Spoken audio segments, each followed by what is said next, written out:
Ciao a tutti ragazzi e benvenuti in questo nuovo video. Oggi andiamo a vedere la nuova mappa del Menzoberranzan, roba del genere, non mi ricordo bene come si chiama il nome.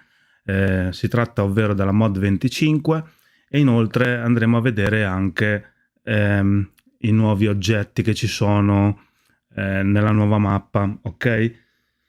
Ho registrato un gameplay da PC tramite il server di anteprima. Quindi gioco con tastiere e mouse. Se volete perculatemi per come gioco oppure abbiate pietà di me, vedete voi. In ogni caso adesso vi faccio vedere questo gameplay che ho registrato. Quindi detto questo vi invito a lasciare un like, a iscrivervi al canale e a iscrivervi a tutti gli altri social e ora possiamo iniziare.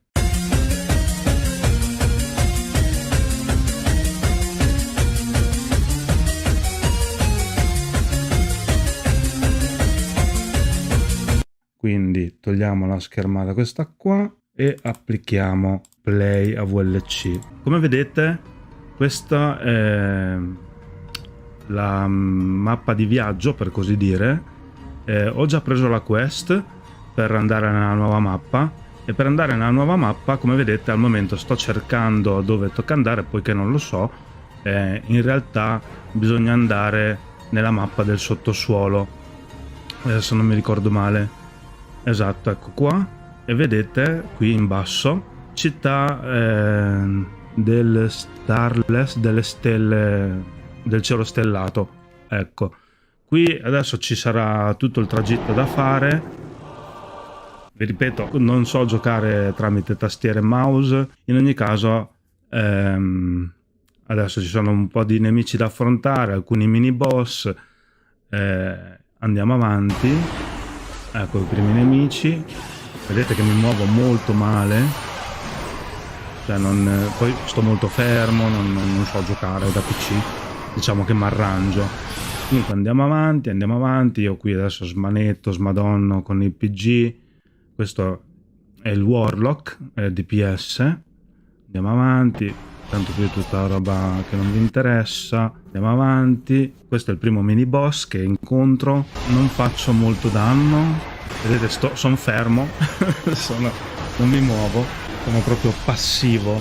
Comunque vabbè, andiamo avanti. Questa è la città che ci si prospetta nel nostro viaggio verso la nuova mappa, vista dall'alto. Poi andiamo avanti, qui altri nemici, poi ci dovrebbe essere un altro mini boss, credo, che è la lumaca vulcanica forse, non lo so, non mi ricordo.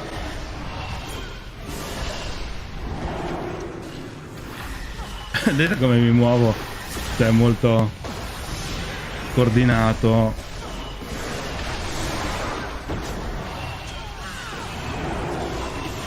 Comunque in ogni caso andiamo avanti, che tanto è importante, giusto per farvi vedere il tragitto. Questo è il mio inventario. Gli anelli questi qua di Master TOS si possono prendere gratuitamente tramite il server di anteprima, quindi mi sono vestito tutto da Master TOS, per così dire. C'ho anche l'equipaggiamento di Master TOS, sono vestito come meglio potevo tramite le cose gratuite che ci dà il gioco nel server di anteprima. Altri nemici, andiamo avanti. Minotauro, altro mini boss, e infine arriviamo alla nuova mappa, per così dire. Ok, qui siamo nella nuova, diciamo, casa base, la nuova zona dove ci sono tutte le quest. Ancora qui deve essere aggiornato tutto l'Ambaradam. Questa è la prima volta che ci vengo, ma ho rilogato qualche giorno fa ed è stato aggiornato tutto. Ci sono i vari luoghi, i PG, questi qui, PNG che danno le quest, negozi eccetera.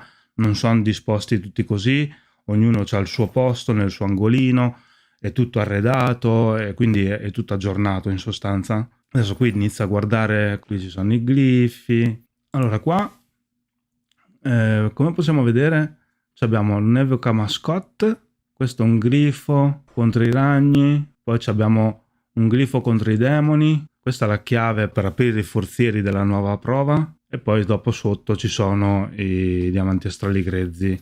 Quindi andiamo avanti. Questo, come vedete, qui c'è il nuovo Juma, poiché verrà tolto dalla mappa di Avernus, e qui chiederà, come vedete, una nuova valuta per poter riscattare le borse di Juma. La valuta è il glifo del draw del wording, che non so cosa significa. In ogni caso, se avete valuta di Avernus per Juma, vi consiglio di spenderla tutta, poiché dopo, quando sposteranno Juma nella nuova mod 25, appunto cambierà valuta e le valute che avete guadagnato per aprire le borse di Juma non varranno più. Quindi vi consiglio di spenderle tutte e prendervi i pacchetti. Andiamo avanti. Qui prendo le quest per andare nella nuova mappa. Non farò nulla delle nuove quest.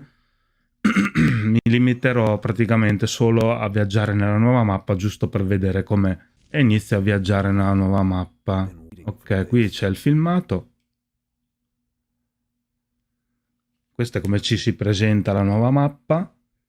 Menzo Berranzan, esatto, si chiama così, ci ho preso.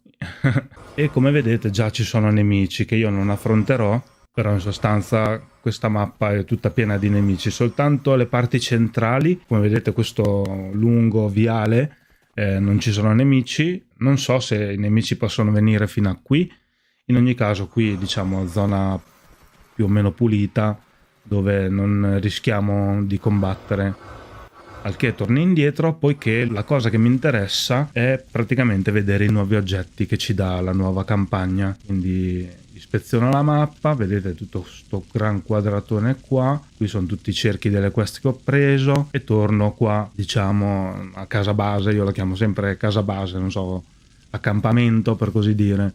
Ok, adesso, non sapendo dove guardare nel negozio, apro la campagna del Menzo Berranzan e guardo cosa ci dà le nuove ricompense. Allora, qui ecco dove eravamo prima. Qui, ok, ecco, qui ci siamo. Qui abbiamo i nuovi emblemi e i nuovi incantamenti. Questo è un nuovo emblema che si chiama emblema crescente della bilancia, chiamiamolo. Adesso qui in inglese io non so se l'ho tradotto bene, però in ogni caso è un emblema difensivo, poiché ci dà evasione e deviazione. Poi non so a mitico se sono uguali di livello oggetto, suppongo di sì. E da quello che ho saputo dovrebbero avere tipo 200 di statistica in più, credo, roba del genere, non lo so, sinceramente sono voci di corridoio che ho sentito. Questo invece è l'emblema della precisione in League, non so, non lo so pronunciare. In ogni caso questo nuovo emblema ci dà precisione e colpo critico. Poi andiamo avanti e qua abbiamo l'emblema del ritmo, illuminato del ritmo, che ci dà severità critica e guarigione in uscita. Quindi per chierico, quindi in sostanza il primo, quello della bilancia, è un emblema da tank, poiché ci dà deviazione ed evasione. Il secondo da DPS, per così dire, poiché ci dà precisione e colpo critico. E il terzo è da healer, poiché ci dà guarigione in uscita e severità critica. Questi qua sulla sinistra sono praticamente gli stessi emblemi, però di rango verde, ok? Questo è il rango verde, questo è il rango blu, sono praticamente gli stessi. Qua sotto invece abbiamo i nuovi incantamenti, che hanno praticamente la doppia statistica. Voi potreste pensare che il gioco è stato innovato, poiché al momento abbiamo incantamenti a statistica singola, ma in realtà abbiamo fatto dei passi indietro, non abbiamo progredito, poiché io quando ho iniziato a giocare nel 2016 avevamo 3 tipi di incantamenti. Avevamo gli incantamenti a statistica tripla, a statistica doppia e a statistica singola. Poi dopo hanno deciso di rivoluzionare tutto e lasciare solo gli incantamenti a statistica singola. Quindi non pensiate che questi emblemi siano una novità, ok? Gli incantamenti, questi incantamenti siano una novità, poiché in passato ce li avevamo già doppie, con la doppia statistica. In ogni caso probabilmente cambieranno le statistiche rispetto a quelli vecchi, io non me li ricordo nemmeno sinceramente. In ogni caso qui abbiamo l'incantamento acquamarina, che nella statistica d'attacco ci dà precisione e severità, nella statistica difensiva ci dà evasione e deviazione, e nella statistica di utilità ci dà bonus controllo e guarigione in uscita.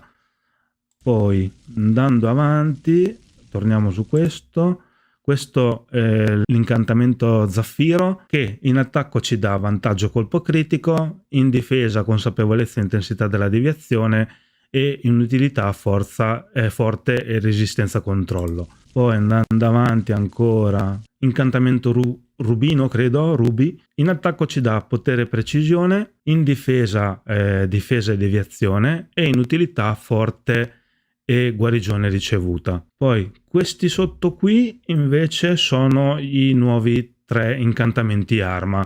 In sostanza sono un incantamento arma da tank, un incantamento arma da DPS e un incantamento arma da healer, ok?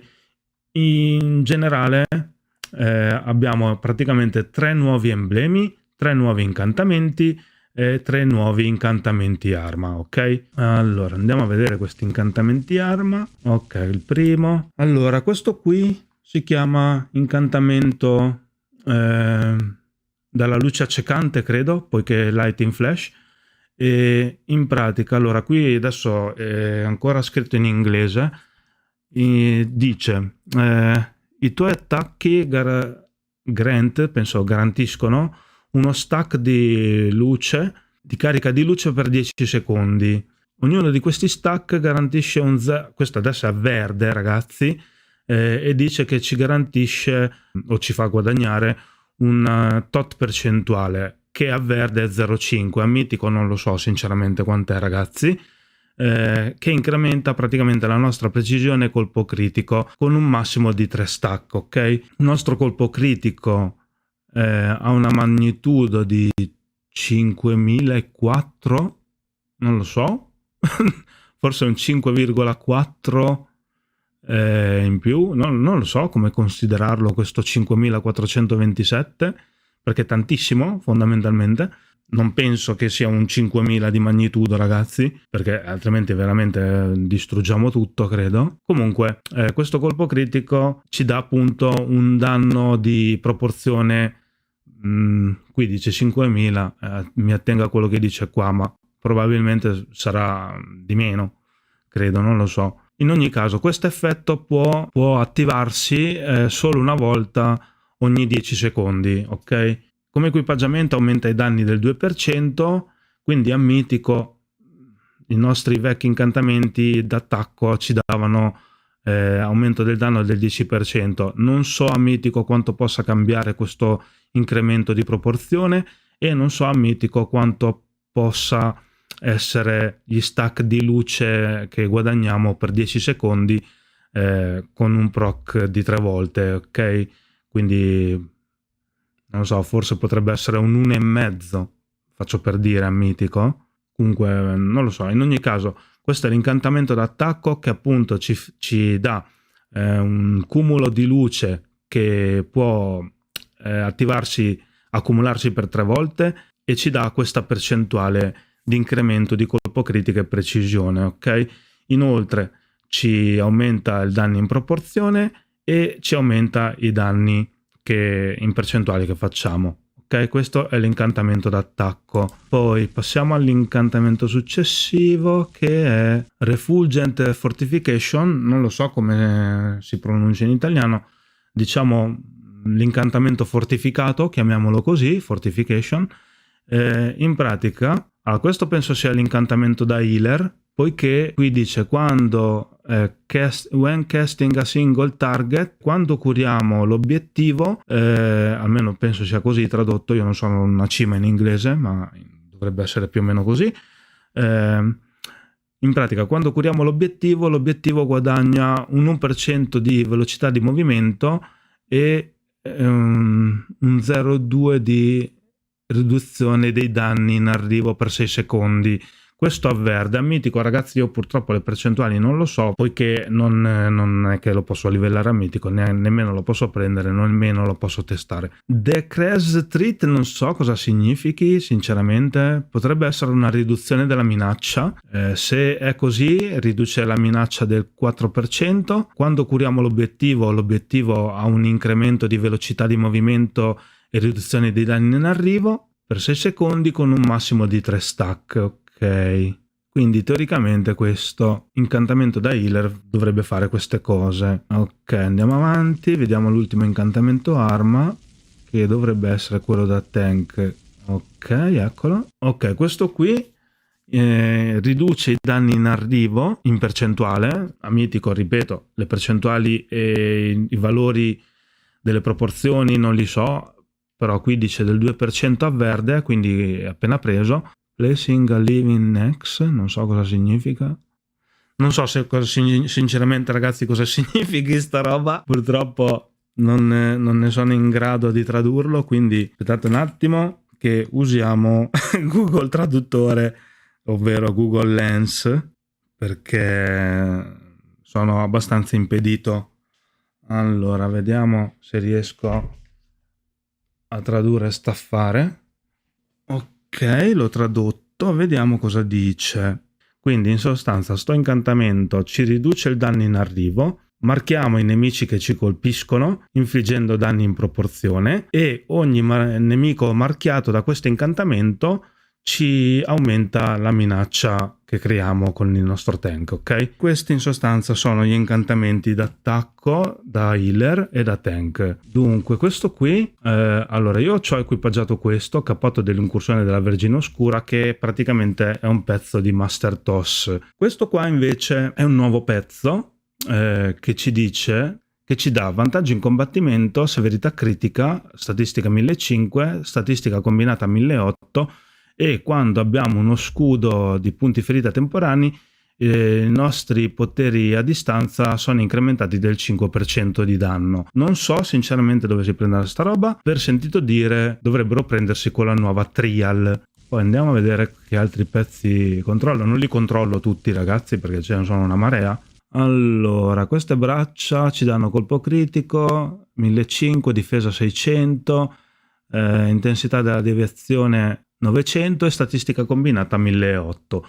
Quello che ho visto prima, che abbiamo visto prima, era un'armatura qua, mi pare Warlock e Mago. Sì, esatto, Warlock e Mago. E queste invece, sempre da Warlock e Mago, sono le braccia. Guardo il Warlock perché c'ho il Warlock, ragazzi. In ogni caso qui ci dice che abbiamo una probabilità del 10% di infliggere 235 danni aggiuntivi in proporzione a un singolo obiettivo quando usiamo i nostri poteri a distanza. Questi sono gli stivali, sempre da Mago Warlock. Non sto più a leggere le statistiche, tanto la cosa che almeno a me interessa e dovrebbe interessare anche a voi fondamentalmente sono i bonus dei nuovi equipaggiamenti, quindi adesso andrò a leggere i nuovi bonus e basta.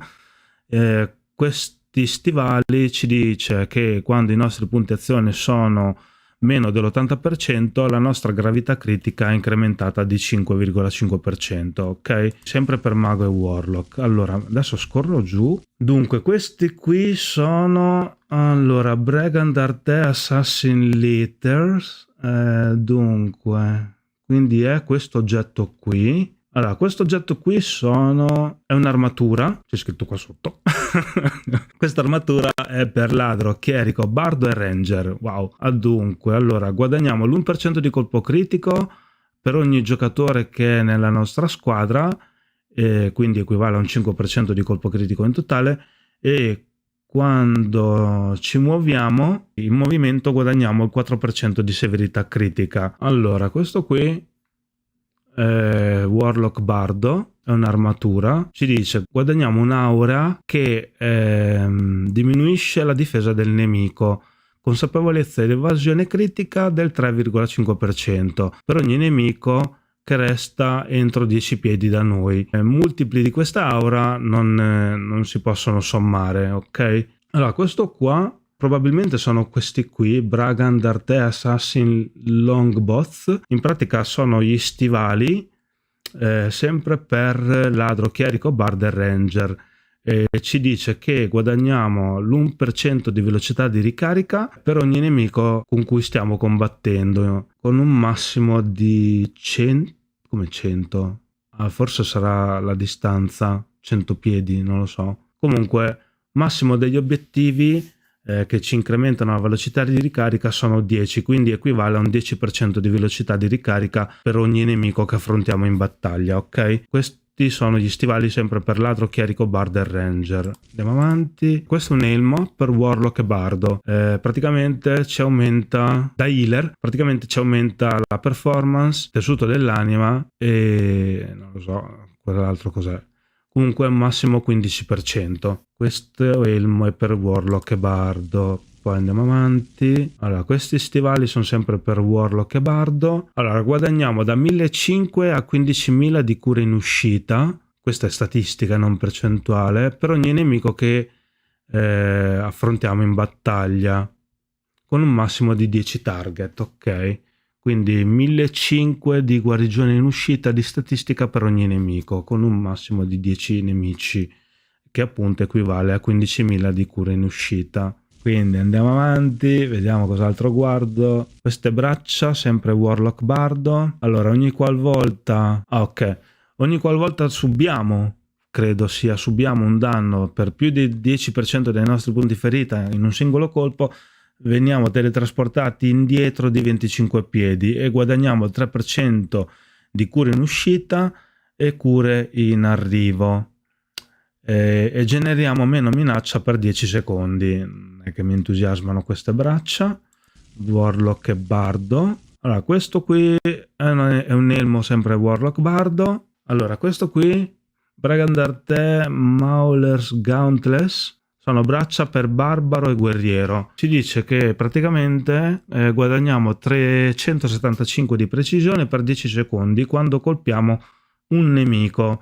Perdiamo uno stack quando siamo colpiti. Abbiamo uno stack 20 volte. Ok, in pratica sono come le braccia di Voss HC che ci davano potere. Quindi se 375 di precisione proc per 20 volte equivale a 7500 di precisione, ok?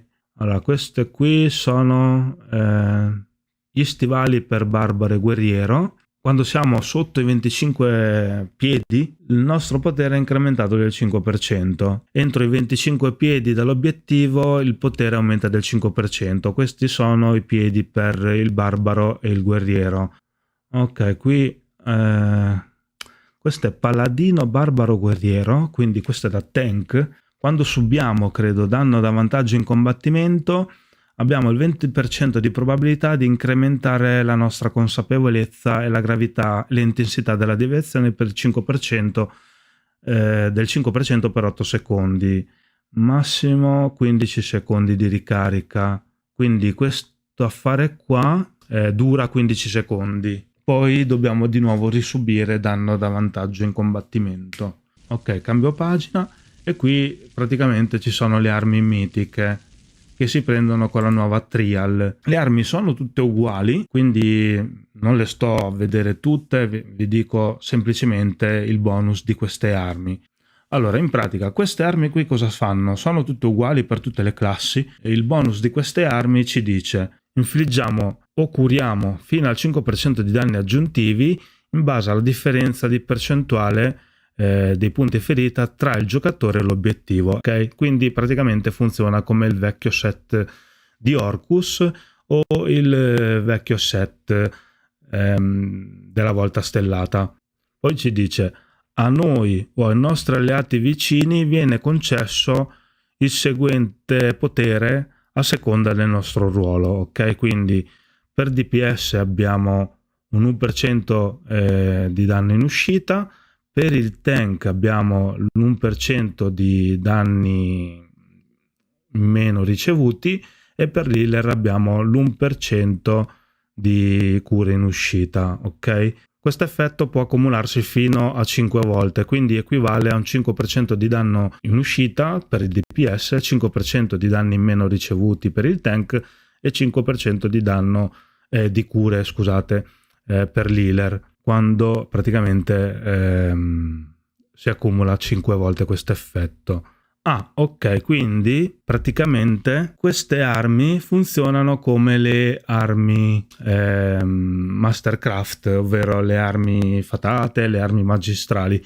In pratica noi guadagniamo questo 5% di danno in uscita, di cura in uscita e di danno ricevuto in meno solo se tutti e 5 i giocatori equipaggiano queste armi. E poi infine quando siamo nel sottosuolo il nostro danno viene aumentato del 5%, questo vale per tutti. Quindi queste probabilmente saranno sicuramente le armi nuove best in slot, poiché hanno anche un livello oggetto di 2050 che è molto superiore alle armi del sottosuolo. Non lo so se sono meglio queste o le armi fatate, sinceramente, ragazzi, perché queste, ok, vabbè, no, Dio. Cioè, una volta che ce l'ha tutto il gruppo, forse sì. La differenza tra queste qui e le magistrali barra fatate è che se ce le hanno tutto il gruppo, il 10% di danni in uscita lo riceve solo il DPS. Il tank e l'healer guadagnano solo il 5% di cura in uscita e il 5% di danni ricevuti in meno.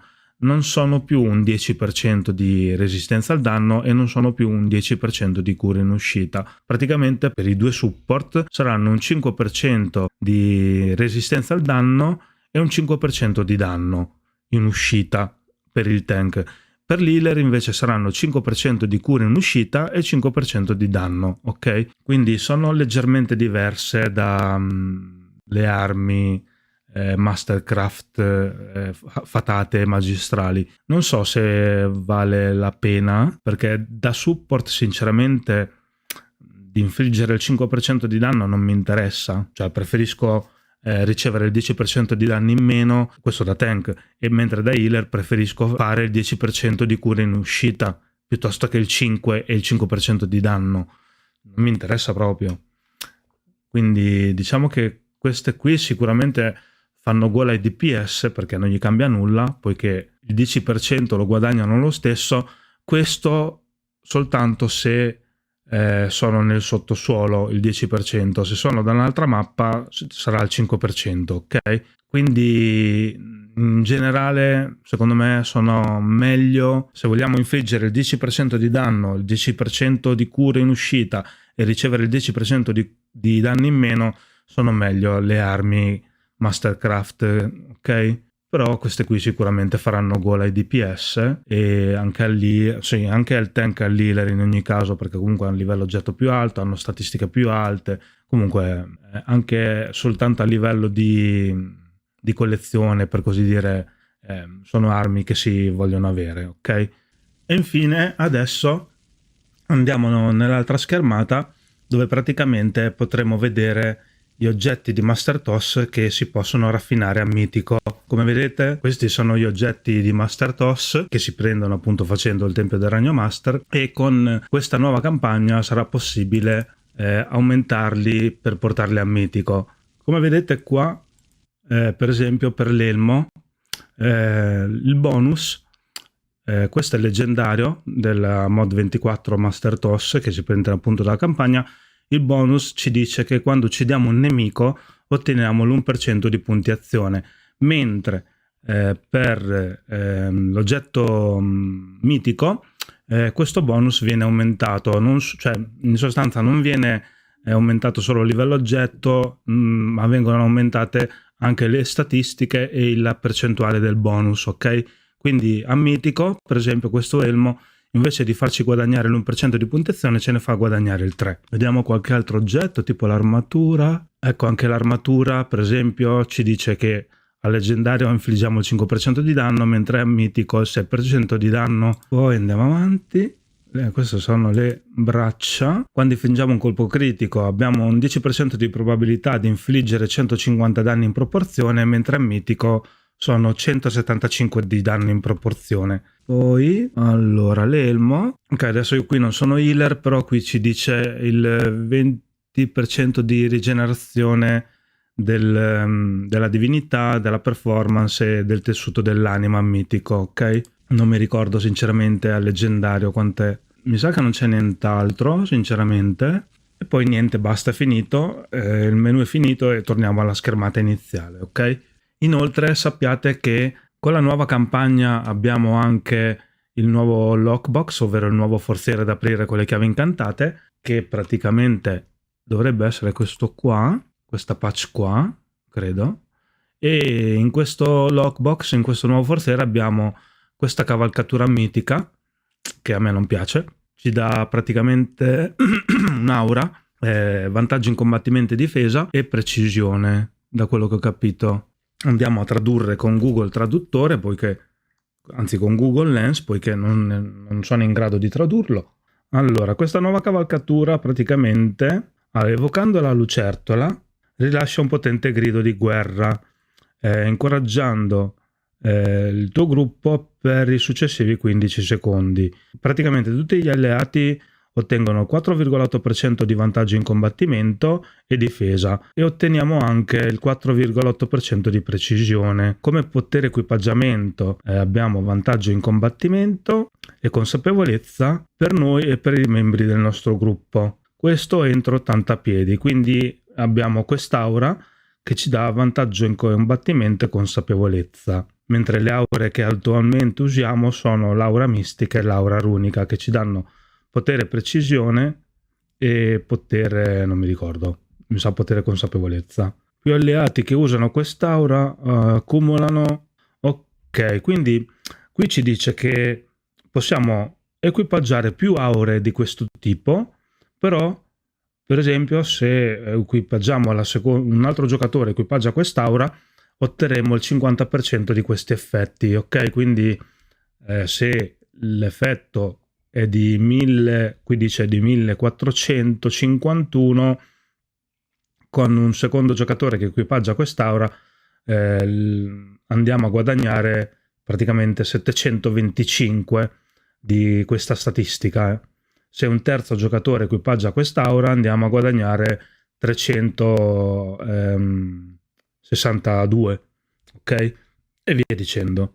Poi abbiamo sotto il compagno, l'assassino blasfemo, che a dire la verità a me questo mi piace, almeno ieri l'ho letto e non mi sembra brutto sinceramente. Vediamo cosa dice. Abbiamo una chance di incrementare il colpo critico nostro e del compagno e la severità critica di 2,8% per 15 secondi. Questo a verde, quindi non lo so quanto sarà mitico. Probabilmente 3,8 per entrambe le statistiche. Infatti lo dice pure qua, massimo 3,8. Poi come bonus compagno da equipaggiare nello slot, invece, praticamente ci dice che abbiamo il 50% di probabilità che il nostro compagno applichi non so come tradurlo qui, una presenza di potere, per così dire, e questo effetto può verificarsi solo una volta ogni 15 secondi. Ok, praticamente questo effetto ci garantisce il 6% di danno aggiuntivo come danno necrotico e aumenta la gravità critica di 5,63% per 10 secondi. Non mi sembra male, è un po' come avere il Cavaliere di Neverwinter, poiché il Cavaliere di Neverwinter ci dà un 7,5% di danno, cioè di là abbiamo un 7,5% di danno fisso e qua invece abbiamo un 6% di danno e un 5,63% di gravità critica. Il problema di questo bonus è che si attiva al 50%, quindi un colpo sì, un colpo no, per così dire. La durata di questo effetto poi è di 15 secondi, mentre il Cavaliere di Neverwinter quella è una statistica fissa. Non lo so. Quindi niente ragazzi, questa in sostanza è la nuova campagna di Neverwinter, la mod 25. Vi ricordo che tutti questi oggetti che abbiamo visto non sono definitivi ma sono soggetti a modifiche, poiché sono oggetti situati nel preview, ovvero nel server di anteprima, e ovviamente quando poi il server andrà ufficialmente online questi valori, questi oggetti che abbiamo visto potrebbero essere modificati sotto ogni punto di vista, sotto ogni aspetto. Quindi per esempio potrebbero anche sparire alcuni oggetti che abbiamo visto e non essere presenti, potrebbero cambiare i valori che abbiamo visto che ne so, del danno in proporzione, dei bonus, potrebbe cambiare qualsiasi cosa, ok? In ogni caso, il video lo concludiamo qui, spero che questo video vi sia piaciuto. Niente, vi ricordo di lasciare un like, di iscrivervi al canale e fatemi sapere nei commenti cosa ne pensate di tutto questo ambaradam che è successo e niente, ci sentiamo con il prossimo video. Ciao ciao!